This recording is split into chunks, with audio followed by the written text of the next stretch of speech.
শান্তিময় হবে, আপনার জীবনের সব হতাশা দূর হবে, ডিপ্রেশন দূর হবে, আসমানি প্রশান্তি নেমে আসবে ইনশাআল্লাহ। আল্লাহ তাআলা আমাদের সবাইকে কথাগুলো বোঝার ও আমল করার তৌফিক দান করুক। আমরা তেলাওয়াত করতে বলেছেন, তেলাওয়াত করবেন। সূরা কাহাফ জুমাবারে তেলাওয়াত করবেন। ফজরের পরে সূরা ইয়াসিন, মাগরিবের পরে ওয়াকিয়া পড়বেন, এশার পরে সূরা মুলক, রাতে ঘুমোতে যাওয়ার আগে সূরা বাকারার শেষ 2 আয়াত। মান ক্বারাআ আয়াতাইন মিন আখিরি সূরাতিল বাকারাতি ফি লাইলাতিন কাফাতা। আল্লাহ নবী বলেন, যে ব্যক্তি রাতে ঘুমোতে যাওয়ার আগে সূরা বাকারার শেষ 2 আয়াত পরে ঘুমাতে যায়, ওই রাতের সেফটি, সিকিউরিটি, প্রোটেকশনের জন্য এই আয়াত দুইটাই যথেষ্ট হয়ে যায়। 3 কুল পড়বেন, 3 কুল। কুল হুয়াল্লাহু আহাদ, কুল আউযু বিরাব্বিল ফালাক, কুল আউযু বিরাব্বিন নাস। 3 কুল পড়বেন ফজরের পরে, মাগরিবের পরে, বিছানায় ঘুমোতে যাওয়ার আগে। আল্লাহ রাসূল সাল্লাল্লাহু আলাইহি ওয়াসাল্লাম এগুলো পরে হাত দিয়ে হাতে ফু দিতেন, লম্বা একটা ফু দিয়ে সারা শরীরে এরকম মেসেজ করতেন, মাস্তাতা, যতটুকু সম্ভব হয়। তাহলে এটা special protection from your Lord. হ্যাঁ, শয়তানের বিপরীতে, ব্ল্যাক ম্যাজিক, জাদু টোনা বানের বিপরীতে প্রোটেকশন নিলেন কার কাছ থেকে? এই ওজিফাগুলো পালন করবেন। যদি করেন, আপনার জীবন। দুটি জিনিস মানুষকে সবচাইতে বেশি আল্লাহর জান্নাতে প্রবেশ করায়। একটি হচ্ছে আল্লাহর ভয়, তাকওয়াল্লাহ, আরেকটি হচ্ছে সুন্দর আচরণ, হুসনুল খুলুক। এখানে বলা হয়নি যে নামাজ মানুষকে বেশি জান্নাতে প্রবেশ করাবে, রোজা প্রবেশ করাবে, যাকাত করাবে, হজ করাবে, এমন কিছু বলা হয়েছে না। বরং সুন্দর আচরণ মানুষকে বেশি জান্নাতে প্রবেশ করায়। আমরা অনেক সময় ইসলামের এই এসেন্সটা ধরতে পারি না। এবং সবচেয়ে ভয়ঙ্কর ব্যাপার হচ্ছে, আপনি যখন কারোর উপর জুলুম করেন, ওই মাজলুম আর আল্লাহর মাঝখানে কোনো ফারাক থাকে না। আল্লাহ ওই ফারাকের পর্দা উঠায় নেয়, দোয়া করলেই ওটা আরশে যেয়ে কবুল হয়ে যায়। খবরদার, মজলুমের কান্না কখনো বৃথা যায় না। জীবনের কোনো না কোনো সময়ে এর প্রায়শ্চিত্ত আপনাকে করতে হবে। জীবনের কোনো না কোনো সময়ে এর প্রায়শ্চিত্ত করে আপনাকে মরতে হবে। বদদোয়া করছে, ডাইরেক্ট কবুল। খবরদার আমার পেনাঙ্গের ভাইয়েরা, আমরা যেন জালিম না হই। In it's any form, operation in it's any form, যেই কোনো ভাবে, যেই কোনো ক্ষেত্রে, যেই কোনো ধরনের হইতে পারে জুলুম। কাউকে আপনি ছোট্ট কোনো কাজে ঠকালেন, বন্টন নীতিতে ঠকালেন, হ্যাঁ, জমি মেরে দিয়ে ঠকালেন, আমানত মেরে দিয়ে ঠকালেন, ইন ইটস এনি ফর্ম যদি জুলুম করে থাকেন, খবরদার, মজলুমের কান্না কখনো বৃথা যায় না। জুলুম শুধু আমাদের জন্যই হারাম না, আল্লাহর জন্য হারাম। আল্লাহ তাআলা বলেন হাদিসে কুদসিতে, ইয়া ইবাদি, হে আমার বান্দারা, ইন্নী হারামতু যুলমা আলা নাফসি, আমি জুলুমকে আমি আল্লাহ নিজের উপরে হারাম করেছি। ওয়া জাআলতুহু বাইনাকুম মুহাররামা, এবং এই জুলুমকে তোমাদের উপর হারাম করেছি। ফালা তাযালামু, তোমরা একে অপরের উপর জুলুম করো না। জুলুম শুধু আমাদের উপরই হারাম না, আল্লাহ নিজের উপরও হারাম করেছেন। তাহলে জুলুমের সাথে কি মুমিনের কোনো সম্পর্ক থাকতে পারে? পারে না। তাওবা কি? তাওবা মানে ফিরে আসা আল্লাহর কাছে। ভুল করেছি, অনুতপ্ত হয়ে আল্লাহর কাছে ফিরে আসবে, এটার নাম তাওবা। To return back to your Lord, আল্লাহর কাছে ফিরে আসবেন। এই ফিরে আসাটাকে আল্লাহ খুব পছন্দ করেন। এখানেই শয়তান আর আমাদের মধ্যে পার্থক্য। শয়তান ভুল করে করছি তো করছে, ওইটার মধ্যেই সে অটল অবিচল, ক্ষমা আর চাইনি। কিন্তু আমরা সকালে ভুল করে দুপুরে মাফ চাই, দুপুরে করে রাতে মাফ চাই, আজকে ভুল করে কালকে মাফ চাই। বিষ্ণু বলেন তোমরা সবাই ভুলকারী, কিন্তু ওয়া খায়রুল খাত্তাঈনা আত-তাওয়াবুন, এই ভুলকারীদের মধ্যে শ্রেষ্ঠ যে ভুল করেই তওবা করে। আমার প্রিয় ভাইয়েরা, এই তওবার দৃশ্যটা দেখতে আল্লাহ বড্ড পছন্দ করে। বান্দা যখন ভুল বুঝতে পারে, মাথাটা নিচু করে চোখের পানি ছেড়ে বান্দা যখন কাঁদতে শুরু করে, এই দৃশ্যটা দেখলে আল্লাহ সহ্য করতে পারে না। আল্লাহর রহমতের দরিয়ায় জোশ খেলে যায়, বান্দা যা চায় আল্লাহ তাই দিয়ে দেয়। তখন চোখের পানির এত বড় পাওয়ার। এজন্য আমরা ভুল করে যেন অটল না থাকি, আল্লাহর কাছে যেন ক্ষমা চাই, আমরা যেন ফিরে আসি তার দরবারে। তার দরবার সবসময় খোলা, এবং তিনি এই তওবার বা ফিরে আসার দৃশ্যটা দেখতে কত পছন্দ করেন শোনেন। রাসূল সাল্লাল্লাহু আলাইহি ওয়াসাল্লাম বলেন, ওয়াল্লাযী নাফসি বিয়াদিহি, তার শপথ যার হাতে আমার আত্মা, লাউলাম তুযনিবু, তোমরা যদি ভুল না করতে, লা যাহাবাল্লাহু বিকুম, আল্লাহ তোমাদেরকে ধ্বংস করে দিতেন। ওয়ালা জাআ বিকওমিন, আল্লাহ এমন এক জাতি তৈরি করতেন, ইউযনিবুন, ওরা খালি ভুল করতো, ফায়াস্তাগফিরুন, আর ক্ষমা চাইতো, ফায়াগফিরুল্লাহু লাহুম, আর আল্লাহ তাদের ক্ষমা করতেন। সুবহানাল্লাহ বললেন না? গাফিরিয যামবি ওয়া কাবিলিত তাওব, তিনি পাপ মোচন করার জন্যই তো তিনি আমার রব। তার দয়ার কোনো শেষ নাই, তার মায়ার কোনো শেষ নাই। Indeed, with every hardship there is ease. প্রত্যেক কষ্টের পরেই আনন্দ আছে না নাই? প্রত্যেক দুঃখের পরেই সুখ দিয়েছে। প্ল্যানের চাইতে অনেক অনেক বড়। তুমি জানোই না যে আল্লাহ তাআলা তোমাকে দিয়ে কোন খেদমত নিতে পারে। ধৈর্য এমন একটা গাছ, যে গাছে সারা গায়ে কাটা, কিন্তু এর ফলটা বড় সুস্বাদু। তো সেই টেস্টি ফ্রুট যদি আপনি ট্রাই করতে চান, আপনাকে ধৈর্য ধারণ করতে হবে। তাআকা রব্বুকা ওয়া মা ক্বালা, আপনার রব আপনাকে ভুলে যায় নাই। দেখবেন যেই বাচ্চা কাঁদে বেশি ওই বাচ্চাকে মা দুধ খাওয়ায় বেশি, ঠিক কিনা? আর যেটা কাঁদে টাদে না ওইটা টেক কেয়ারও কম। যেই ফ্যামিলিতে অনেক বাচ্চা কাচ্চা দেখবেন যেটা কাঁদে বেশি ওইটা টেক কেয়ারও বেশি। তো আপনি যত চাইবেন আল্লাহ তাআলা তত খুশি হয় আপনার প্রতি। রেখে দিয়ে চলে আসবে। উপরে বাঁশের কঞ্চি, তার উপরে মাটির চাপা, অন্ধকার আর অন্ধকার। এই অন্ধকার যেন শেষ হতে চায় না, শুধুই অন্ধকার, ঠিক কিনা? জীবনে যত সুন্নাহ মানবেন, রাসূল সাল্লাল্লাহু আলাইহি ওয়াসাল্লামের সুন্নাহ আছে যেখানে বরকত আছে, যেখানে সুন্নাহ সেখানেই বারাকা, সেখানে আপনি বারাকা পাবেন।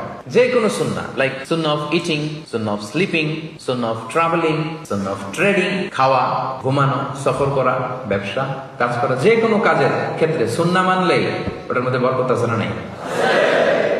এই সুন্নাহর সাথে সবসময় নিজেকে জড়িয়ে রাখবেন। যেমন সুন্নাহ অফ ইটিং, খাওয়ার সময় সুন্নাহ মানলে কি বরকত পাওয়া যায় একটু দেখেন। এক সাহাবী এসে বলল, ইয়া রাসূলুল্লাহ, ইন্না নাআকুলু ওয়া লা নাশবা। হে আল্লাহর রাসূল, আমরা খাই কিন্তু পেট ভরে না। এরকম অনেক সময় হয় না? হয়। কার কার হয় দেখি? খাইলেও পেট ভরে না, দেখি কার কার। সাহস করে দিয়ে একজন হাত তুলে ফেলছে। ঠিক আছে, সৎ সাহসের জন্য ধন্যবাদ। হতে পারে যারা কাজ করে বেশি, চিন্তা করে বেশি, ক্ষুধা লাগে। নট নেসেসারি যে আপনার অনেক দৌড়াইতে হবে, এক্সারসাইজ করতে হবে না। আপনি ব্রেন স্টর্মিং করলে ক্ষুধা লাগবে। আমি নিজেও ফিল করি, যখন কোনো কিছু নিয়ে খুব ভাবি তখন ক্ষুধা লাগে, এটা হয়। তো সাহাবীরা কি চিন্তা করেন, কি সিম্পলিস্টিক লাইফ লিড করতো। মনে যা আসছে নবীরে বলে ফেলছে, এ রাসূলুল্লাহ, ইন্না নাআকুলু ওয়া লা নাশবা। রাসূল, আমরা খাই কিন্তু পেট ভরে না। পেট ভরে না কেন? রাসূল সাল্লাল্লাহু আলাইহি ওয়াসাল্লাম দেখেন কি বলে। রাসূল সাল্লাল্লাহু আলাইহি ওয়াসাল্লাম বললেন, লাআল্লাকুম তাআকুলুনা মুতাফাররিকিন। মনে হয় তোমরা একা একা খাও, একসাথে খাও না। মনে হয় তুমি একা একা খাও, মেবি ইউ ইট অ্যালোন, একসাথে মনে হয় খাও না। ওই সাহাবী বলে, না, হ্যাঁ ইয়া রাসূলুল্লাহ, আমি আসলে একা একা খাই, অন্যদের সাথে বসে মিলেমিশে খাই না। তখন রাসূল সাল্লাল্লাহু আলাইহি ওয়াসাল্লাম খাবারের সুন্নাহ শিখিয়ে দিলেন, দ্য এটিকেটস অফ ইটিং। তিনি বললেন, ইজতামিউ আলা তাআমিকুম, না না না, একা একা খেও না, খাবার নিয়ে একসাথে সবাই বসবা। ওয়াযকুরু ইসমাল্লাহি আলাইহি, খাওয়ার আগে বিসমিল্লাহ বলবা। ফাইন্নাহু ইউবারাকু ফি, তাহলে তোমাদের খাবারে বরকত ঢুকায় দেওয়া হবে। এবার বুঝছেন সুন্নাহ মানলে কিভাবে বরকত পাওয়া যায়? দেখেন খাওয়ার ক্ষেত্রে আরো রাসূল সাল্লাল্লাহু আলাইহি ওয়াসাল্লাম কি ইনস্ট্রাকশন দিয়েছেন। তিনি বলেছেন, আহাব্বু তাআমি ইলাল্লাহি মা কাসরাত আলাইহিল আইদি, আল্লাহর কাছে সবচেয়ে প্রিয় খাবার ওইটা যে খাবারে অনেকগুলো হাত পড়ে। এক প্লেট নিয়ে শুধু এক হাত দিয়ে খাচ্ছেন, এটা আল্লাহর কাছে পছন্দ না। একটা খাবার নিয়ে অনেকগুলো মানুষ বসে চারদিক থেকে নিয়ে নিয়ে খাচ্ছে, এই খাবারটা আল্লাহর কাছে বেশি প্রিয়। সুবহানাল্লাহ। তাহলে একা একা খাবেন না, বাসায় যে স্ত্রীকে নিয়ে খাবেন, ছেলে মেয়েদের নিয়ে খাবেন, বাবা মাকে নিয়ে খাবেন, বন্ধুদের একসাথে খাবেন। এবং খেয়াল করে দেখবেন, একা একা খেলে যে টেস্ট পাওয়া যায়, কয়েকজন মিলে খেলে এটা টেস্ট বেড়ে যায় কয়েক গুণ। কি বলেন? বাড়ে না? বাড়ে। দেখবেন, খেয়াল করে দেখবেন, তাহলে বেশি বরকত। আবার রাসূল সাল্লাল্লাহু আলাইহি ওয়াসাল্লাম বলেছেন আরেকটা এটিকেট শুনুন, আল বারাকাতু তানজিলু ওয়াসাতাত তাআম, খাবারে বরকত নাজিল হয় একেবারে মিডলে, মাঝখানে। এক প্লেট খাবার, মাঝখানে বরকতটা আগে নাজিল হয়, সেখান থেকে ছড়ায়। ফাকুলু মিন হাফিয়াতি, তোমরা চারিপাশ থেকে খাও, মাঝখান থেকে নিও না। ওয়ালা তাকুলু মিন ওয়াসাতি, মাঝখান থেকে উঠাবে না। তাহলে লেটস সে বিরিয়ানি আনা হলো এক বোল, আপনি যখন ডিস্ট্রিবিউট করবেন বা খাবেন, আপনি এক পাশ থেকে শুরু করবেন, করতে করতে করতে করতে মাঝখানে যাবেন। অনেকে একবার মাঝখান থেকে দেয়া শুরু করে, না, বরকত নামে ওই জায়গায়, ওইটাই যদি একজনকে দিয়ে দেন তো বাকিরা বরকত পাওয়া লাগবে না? হ্যাঁ, তাহলে বুঝে শুনে না?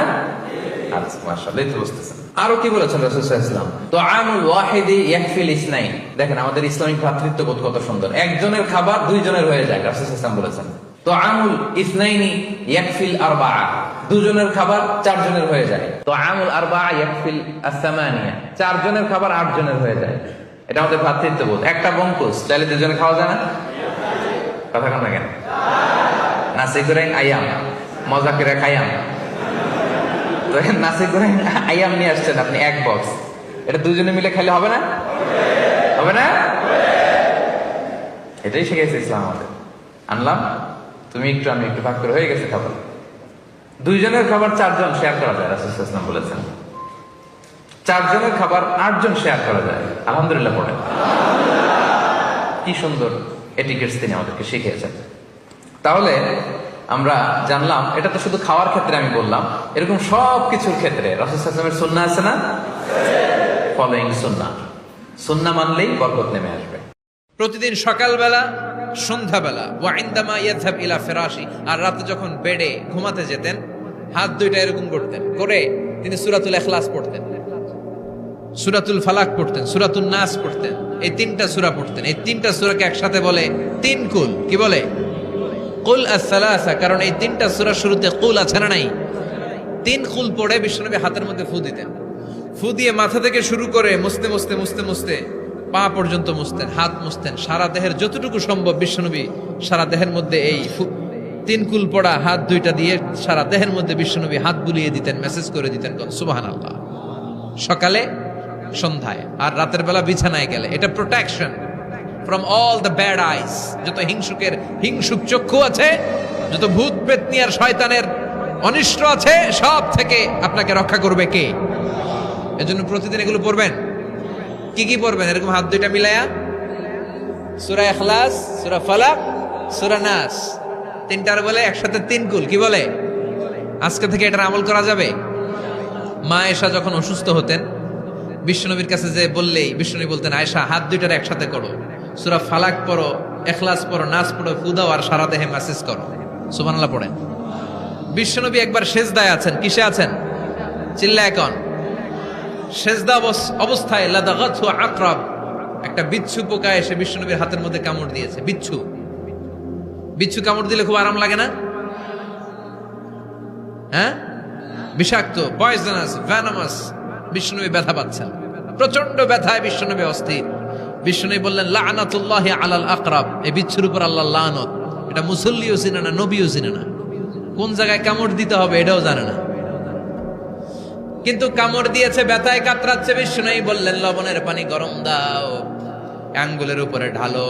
লবণের পানি গরম দিয়ে আঙ্গুলের উপরে ঢালতে শুরু করে দিল। বিশ্বনবী পড়তে আরম্ভ করলো, কুল হুয়াল্লাহু আহাদ আল্লাহুস সামাদ লাম ইয়ালিদ ওয়া লাম ইউলাদ ওয়া লাম ইয়াকুল লাহু কুফুয়ান আহাদ। পড়েন সুবহানাল্লাহ। এজন্য ব্যথা পেলে, সাপে কামড়ালে, বিচ্ছু কামড়ালে, বল্লা কামড়ালে, মধুপোকা কামড়ালে কি করবেন? সূরা ইখলাস, সূরা ফালাক, সূরা নাস। আবার বলেন, সূরা ইখলাস, সূরা ফালাক, সূরা পড়ে ফু দিবেন। আর রাত্রেবেলা, সকালবেলা ঘুমোতে যাওয়ার আগে হাতের মধ্যে ফুল দিয়ে সারা দেহে মেসেজ। মনে থাকবে না? মাহফিল শেষ, ওয়াজও শেষ, মনে থাকবে তো? এই মসজিদে কুবাতে বিশ্বনবী সাল্লাল্লাহু আলাইহি ওয়াসাল্লাম এক সাহাবাকে ইমাম বানায় দিয়ে আসলেন। উনি ইমামতি করে মসজিদে, আর বিশ্বনবী ইমামতি করে মসজিদ নববীতে। মসজিদে কুবার যে ইমাম, তিনি প্রতি রাকাতে জাহারি কেরাতে, মানে মাগরিব, এশার, ফজরের সালাতে প্রত্যেক রাকাতে সূরা ফাতিহার পরেই এই সূরা ইখলাস পড়ে। শুনতেছেন? প্রত্যেক রাকাতে সূরা ফাতিহার পরে কি পড়ে? ইখলাস। মাগরিবের প্রথম রাকাতেও ইখলাস, দ্বিতীয় রাকাতেও ইখলাস, এশার প্রথম রাকাতে ইখলাস, দ্বিতীয় রাকাতেও ইখলাস। ইখলাস পরে এরপর অন্য একটা সূরা পড়ে, কিন্তু শুরু করে ইখলাস দিয়ে। ফজরের প্রথম রাকাতেও ইখলাস, দ্বিতীয় রাকাতেও। মুসল্লিরাকে পাইছি কি? পাইছি কি? খালি ইখলাস, খালি ইখলাস। যে ধরছে, আপনি পাইছেন কি বলেন? ইমাম সাহেব বলে, কিছুই পাই নাই, আমার মন চায় আমি পড়ি, তোর মন চাইলে তুই পড়, নাইলে যা। তোর কমিটির সভাপতি, সেক্রেটারি, এই মসজিদের ইমাম হিসেবে আমার নিয়োগ দেয় না, নিয়োগ দিছে বিশ্বনবী। আমার নিয়োগ যদি বাতিল করতে হয়, লাগবে বিশ্বনবীরে তুই ভাগ। তোমার মনে চাইলে পড়ো, নাইলে অন্য মসজিদে পড়ো, যাও মিয়া। এটা তো সভাপতির, সেক্রেটারির নিয়োগ দেয়া মসজিদ না, এটা নিয়োগ দিয়েছে বিশ্বনবী, ঠিক কিনা? নিয়োগ বাতিল করলেও কে করবে? বিশ্বনবী। সবাই বিশ্বনবীর কাছে যে বললো, ইয়া রাসূলুল্লাহ, এমন মুসল্লি, এমন ইমাম আপনি দিয়ে আসছেন, উনি ইখলাস ছাড়া আর কিছু পড়ে না। বিশ্বনবী বললেন, তাই নাকি? এমন করে কেন? ডেকে আনা হলো। বিশ্বনবী বললেন, ওরে সাহাবী, ঘটনা কি হাসা? কয় হাসা। প্রতি রাকাতে সূরা ইখলাস পড়ো, তোমার কি কোরআন থেকে অন্য কোন সূরা মুখস্থ নাই?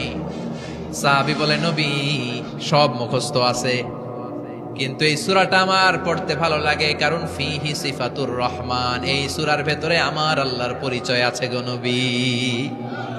আমার আল্লাহর পরিচয়টা খুব সুন্দর করে দেয়া, আমার রবের কথা এই সূরার পরতে পরতে পাওয়া যায়, এজন্য এই সূরাটা পড়তে আমি বড্ড ভালোবাসি। বিশ্বনবী বললেন, ইমামতি যাবে না, তোরটা পার্মানেন্ট হয়েছে। আল্লাহু আকবার। তোর ইমামতি পার্মানেন্ট করে দিলাম, যেমনে পড়াইতি এমনিই পড়াবি। প্রতি রাকাতে এই সূরাতুল ইখলাস তুমি পড়ো, সমস্যা নাই। এই যে তুমি সূরাতুল ইখলাস পড়ো, সূরাতুল ইখলাসকে ভালোবাসো, আল্লাহ বলেছেন এই ইখলাসের ভালোবাসার কারণে কিয়ামতের দিন আল্লাহ তোরে জান্নাতে ঢুকায়া দিবে। ইখলাসের ভালোবাসার কারণে আনতা মিন আহলিল জান্নাহ, তুমি জান্নাতে যাবা। হুব্বুকা ইয়াহা ইউদখিলুকাল জান্নাহ, এই সূরার ভালোবাসাই তোমার জান্নাতে ঢুকায় দিবে। সুবহানাল্লাহ পড়েন। এজন্য সূরা বেশি বেশি পড়তে রাজি আছেন তো? বিশ্বনবী তাবুকের যুদ্ধে গেলেন। তাবুকের ময়দানে বিশাল যুদ্ধের ময়দান, বিশ্বনবী 30,000 সৈন্য নিয়ে গিয়েছেন। আর খ্রিস্টানদের সৈন্যদের সংখ্যা হচ্ছে প্রায় 40,000। কিন্তু বিশ্বনবী যুদ্ধে এসেছেন শুনে খ্রিস্টান বাদশা দৌড়, সৈন্যবাহিনী নিয়ে সব পালায় গেছে। যুদ্ধ ছাড়াই বিশ্বনবীর বিজয় দিছে কে? বিশ্বনবী তো মহাখুশি, আল্লাহর শুকরিয়া আদায় করলেন। যুদ্ধের ময়দানে বিশ্বনবী দাঁড়িয়ে আছেন, হঠাৎ দেখলেন সাইয়েদনা জিব্রাইল আকাশ থেকে জমিনে নেমে আসছে। জিব্রাইলকে আল্লাহ তাআলা 600 পাখা দিয়েছিলেন। সহিহ মুসলিমের বর্ণনা, রাআ রাসূলুল্লাহি জিবরিলা ওয়া লাহু 600 জানাহ। 600 পাখা। কয়শো? 600 পাখা মেলে সাইয়েদনা জিব্রাইল নেমে আসছেন। ওনার পাখার কারণে সূর্যের আলো পৃথিবীর মধ্যে পড়তে বাধা সৃষ্টি হচ্ছে। অন্ধকার দেখে বিশ্বনবী তাকিয়ে দেখে জিব্রাইল একা না, জিব্রাইলের সাথে হাজার হাজার ফেরেশতার বহর। বিশ্বনবী বললেন, কত ফেরেশতা এসেছে? কয় 1,40,000। সাইয়েদনা জিব্রাইল বললেন, ও নবী, আপনি যুদ্ধের ময়দানে আল্লাহর শুকরিয়া করেন, আর ওই মদিনাতে আপনার কলিজার টুকরা সাহাবী মুআবিয়া ইবনে মুআবিয়া আল মুজানি একটু আগে শেষ নিঃশ্বাস ত্যাগ করেছে গো নবী। বিশ্বনবী পড়লেন, ইন্না লিল্লাহি ওয়া ইন্না ইলাইহি রাজিউন। সাইয়েদনা জিব্রাইল বলেন, নবী, এইমাত্র মুআবিয়া ইবনে মুআবিয়া আল মুজানি দুনিয়া থেকে বিদায় নিয়েছে, আপনি কি তার রুহের মাগফিরাতের জন্য গায়েবানা জানাজা পড়বেন না? বিশ্বনবী বললেন, অবশ্যই পড়ব। সাহাবাদের মধ্যে ঘোষণা দিয়ে দিলেন, সবাই ওযু করে আসো। যুদ্ধের ময়দানে আল্লাহ আমাদেরকে বিজয় দিয়েছে, আর খবর পেলাম মদিনাতে আমার সাহাবা মুআবিয়া ইন্তেকাল করেছে। মুআবিয়ার রুহের মাগফিরাতের জন্য আমরা গায়েবানা জানাজা পড়ব। পড়েন সুবহানাল্লাহ। গায়েবানা জানাজা কি বুঝেন? লাশ থাকে না সামনে, লাশ নাই, 4 তাকবীরে এটা আপনি পড়তে পারেন, এটা আপনি পড়তে পারবেন। লাশ নাই কিন্তু তার জন্য দোয়ার জন্য পড়তে পারবেন। জানাজা মানেই দোয়া, দোয়া লিল মাইয়িত। 4টা তাকবীর আপনি অনেক দোয়া করছেন এই মরা লাশের জন্য, এটা তো অর্থ তো বোঝে না, এই জন্য জানাজার পরে আবার হাত তুলে দোয়া করা লাগে আমাদের। কারণ কি দোয়া করছে এটা বুঝি নাই, বুঝলে কিন্তু আর লাগতো না, ঠিক কিনা? বিশ্বনবী সাহাবাদের নিয়ে দাঁড়ালেন, লম্বা লম্বা কাতার হলো। সাহাবীদের কাতারের শেষে সাইয়েদনা জিব্রাইল 1,40,000 ফেরেশতাদেরকে নিয়ে জানাজায় শরীক হলেন। বিশ্বনবী 4 তাকবীর দিয়ে জানাজা পড়লেন, আল্লাহু আকবার, আল্লাহু আকবার, আল্লাহু আকবার, আল্লাহু আকবার। 4টা তাকবীরের মধ্য দিয়ে জানাজা শেষ করলেন। বিশ্বনবী তাকিয়ে দেখে সাহাবাদের পেছনে 1,40,000 ফেরেশতা দাঁড়িয়ে জানাজায় শরীক হয়েছে। বিশ্বনবী বললেন, জিব্রাইল, কোনদিন তো এত ফেরেশতা নিয়ে কারো জানাজায় শরীক হতে দেখি নাই। ঘটনা কি? কি এমন আমল ছিল আমার মুআবিয়ার, যে আমলের কারণে মুআবিয়ার নামটা আল্লাহর আরশে চলে গিয়েছে? 1,40,000 ফেরেশতার বহর নিয়ে তুমি জানাজায় শরীক হয়েছ। কি এমন গোপন আমল ছিল আমার মুআবিয়ার, আমারে বলো। সাইয়েদনা জিব্রাইল বললেন, নবী, আপনার মুআবিয়া বিশেষ একটা আমল করত। বিশ্বনবী বললেন, কি সেটা? সাইয়েদনা জিব্রাইল বলে, আপনার এই সাহাবী কাইমান আও কাঈদান, জালিসান আও মাশিয়ান, উঠতে বসতে চলতে ফিরতে সব সময় আপনার এই সাহাবী পড়তে থাকতো, কুল হুয়াল্লাহু আহাদ, আল্লাহুস সামাদ, লাম ইয়ালিদ ওয়া লাম ইউলাদ ওয়া লাম ইয়াকুল লাহু কুফুয়ান আহাদ। পড়েন সুবহানাল্লাহ। উঠতে বসতে চলতে ফিরতে সব সময় এই সাহাবীর একটা অভ্যাস ছিল, উনি কুল হুয়াল্লাহু আহাদের উপর আমল করত। বেশি বেশি সূরাতুল ইখলাস পড়তো। পড়তে রাজি আছেন? আজ থেকে বেশি বেশি সূরাতুল ইখলাসের উপর আমল বানানোর দরকার আছে না নাই? রাসূল সাল্লাল্লাহু আলাইহি ওয়াসাল্লামের কাছে এসে যদি কেউ বলতে, রাসূলুল্লাহ, আমি খুব অসুস্থ, রাসূল সাল্লাল্লাহু আলাইহি ওয়াসাল্লাম বলতেন, লা বাসা আলাইকা তুহুরুন ইনশাআল্লাহ, ইয়া রাসূলুল্লাহ আমি অসুস্থ। রাসূলুল্লাহ সাল্লাল্লাহু আলাইহি ওয়াসাল্লাম বলতেন, আরে don't worry, it will cleanse up you from your sins if Allah wish. ইনশাআল্লাহ এতে তোমার যে গুনাহ টুনা আছে, পাপ আছে, এই পাপগুলোকে আল্লাহ তাআলা এই অসুস্থতা দিয়ে মোচন করে দিচ্ছেন। পড়েন সুবহানাল্লাহ। তাইলে আপনি অসুস্থতার মধ্যে একটু হালকা হইলেন না, যে জ্বরে ভুগতেছি কিন্তু এই জ্বরে নাকি আমার গুনাহ মাফ হয়ে যায়। পেটের ব্যথায় আক্রান্ত, মাথা ব্যথায় আক্রান্ত, কিন্তু এটাতে নাকি আল্লাহ আমার পাপ মোচন করে দেয়, তাহলে একটু ভাল লাগবে না? তাহলে দেখেন, একটা কঠিন পরিবেশকে রাসূল সাল্লাল্লাহু আলাইহি ওয়াসাল্লাম সহজ করতেন। অসুস্থ শুনলেই লা বাস তাহুরুন ইনশাআল্লাহ, আর কিছু হবে না, আল্লাহ তোমার গুনাহ মাফ করে দিচ্ছে। অসুস্থ ব্যক্তি দেখলেই মাথায় হাত দিয়ে দোয়া করতেন, আল্লাহুম্মা রাব্বান নাস আযহিবিল বাস ইশফি আনতাশ শাফি লা শিফাআ ইল্লা শিফাউক শিফাআন লা ইগাদিরু সাকামা। উজ্জীবিত হয়ে যেত অসুস্থ ব্যক্তি। আমরা কি করি? কাউকে অসুস্থ দেখলে, রোগাক্রান্ত দেখলে, ওই রোগে সবচাইতে কষ্ট পেয়ে যে মারা গেছে তার ঘটনা বলা শুরু করি, যে হায় রে ভাই আপনার ক্যান্সার, আমার এক খালা ছিল ক্যান্সারের 4th স্টেজে চলে গেছিল, 14টা কেমো দেয়া লাগছে, এই যে ফিরিস্তি একেবারে ওনার দাফন কাফন পর্যন্ত। এখন বলেন ওই লোক যাও সুস্থ ছিল, এখন আর সুস্থ থাকবে? কথা বলেন, থাকবে? একটা দিব্যি সুস্থ মানুষকে যদি আপনি বলেন, ভাই আপনাকে দেখতে কেমন যেন একটু রোগা রোগা লাগতেছে, অসুস্থ নাকি? এরপরে প্ল্যান করে ধরেন আপনি বললেন, উনি আবার ওদিকে যাওয়ার পরে আরেকজনকে প্ল্যান করে বলতে বললেন, বললো ভাই ব্যাপার কি, চেহারাটা কেমন শুকনা শুকনা। এরকম 5 জন বলার পরে ওই বিকেলে কাঁথা গায়ে দিয়ে শুয়ে ফেলবে বিছানায়, তোরে আপনি অসুস্থ এমনি বানাই ফেলছেন। কিন্তু রাসূলুল্লাহ সাল্লাল্লাহু আলাইহি ওয়া আলিহি ওয়াসাল্লাম উনি বলতেন, লাবাস আলাইক তাহুরুন ইনশাআল্লাহ, আরে সুস্থ হয়ে যাবা। এজন্য দেখতে গেলে আপনি উৎসাহিত করবেন, বলবেন আরে ভাই আপনারা তো খুব সুস্থ লাগতেছে। কে বলছে আপনি অসুস্থ? অসুস্থতার কোনো ছোঁয়াই তো আপনার মধ্যে নাই। হ্যাঁ, you are looking very fine, চমৎকার লাগতেছে আপনার, কে বলছে? তো ভালো হয়ে যাচ্ছেন। এটা বললে উনি আশা পায়। আর আপনি যদি ওই রোগে সবচেয়ে কষ্ট পেয়ে যে মারা গেল, এই ঘটনা যদি ওনারে শোনান, উনি বাঁচবে বলেন? তাহলে আমরা মানুষকে উৎসাহিত করব, অপটিমিস্টিক হব, প্যাসিমিস্টিক হব না।